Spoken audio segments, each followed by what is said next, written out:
Hello everyone, my name is Rachel Rojugbokan, and it is an honor to be reaching you through Noble Hearts platform today. Thank you, Shama, for the opportunity to share with everyone. I've been asked to speak about interpretation of tongues. This is one of my really nice topics to talk about. Uh, the first question I have is, what is interpretation of tongues? What is interpretation of tongues?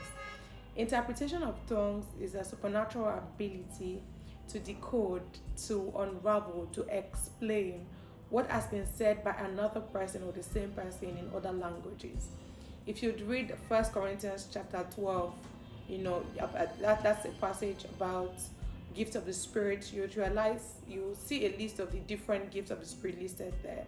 But the gift right before this was mentioned, is the gift of many languages. It means that an individual has a supernatural ability to speak the mind of God, but in different languages. And so the person that has the gift of interpretation of tongues has the ability to explain, to unravel what has been said, what has just been delivered by another person, or even by themselves in other languages. The best of wisdom, eating from our understanding, does us no good. And so God's plan is that we extend the boundaries of his kingdom to the ends of the earth. And it can only achieve this if we understand what is his mind part time. And that is why it's important that after someone has the gift of many languages, speaking in many languages, we also need to have someone or the same person that has the gift of interpretation of what has been said. The second question is, how does one activate the power of interpreting tongues, and what are the benefits? So I'll take the first part. How do you activate the power of interpreting tongues? Like I said, when answering the first question, this is an ability given by the Spirit of God, and so you activate it by being plugged in the Spirit. So the first way I feel you can activate it is, one, desire the gift.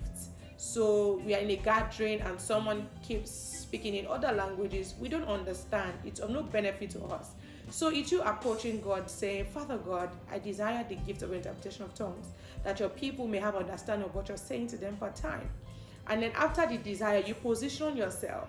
It's said about a man who prays for rain, has to be ready to go out with their umbrella and their raincoat. If not, you don't believe that your prayer, right, is going to be answered. So if you're desiring the gift of interpretation of tongues, you have to set yourself up for it. You have to put yourself in gatherings where, in the gatherings of believers, in a place where the Spirit of God is so predominant, where people, freely express the mind of God in their language or in other languages, because this is when you can interpret what has been said by another person. Then what are the benefits? The benefits are enormous. However, I'll just list probably 2 or 3. The first benefit is alignment with the will of God. Like I said, it is God's plan that his kingdom is extended to the ends of the earth.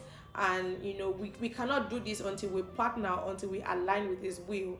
And so the benefit of understanding his mind, which is interpreting the tongues, is that we are in alignment with the will of God part time. We understand what he wants us to do, and then it's easier for us to align with it. The second benefit is that we as a church, as the body of God, as the body of Christ rather, we become a blessing to the world. Your speaking in tongues is of no benefit to an unbeliever. They don't even understand what it is. They don't know what it means. And so when you are able to interpret, you're able to decode, unravel what has been said in the Spirit, a believer is edified, a believer is strengthened, a believer even comes to know the Lord, comes to appreciate the love of God towards them. The third question is, who qualifies to interpret tongues? Everyone qualifies to interpret tongues. It is God's promise that his Spirit will be poured out on all flesh. You can read Joel to know that. Even when Jesus came, he did say that. It is God's desire that his Spirit will be poured out on all flesh. And so this qualifies every one of us for every or any of the gifts of the Spirit. And so I hope that this word, is a blessing to you. If you want to reach me, you can send me an email. It's rojugbokanRachel@gmail.com. You can also find me on Instagram as Rojugbokan Rachel and Facebook as Rachel Rojugbokan. Stay blessed and continue watching Noble Hearts. God bless you. Bye.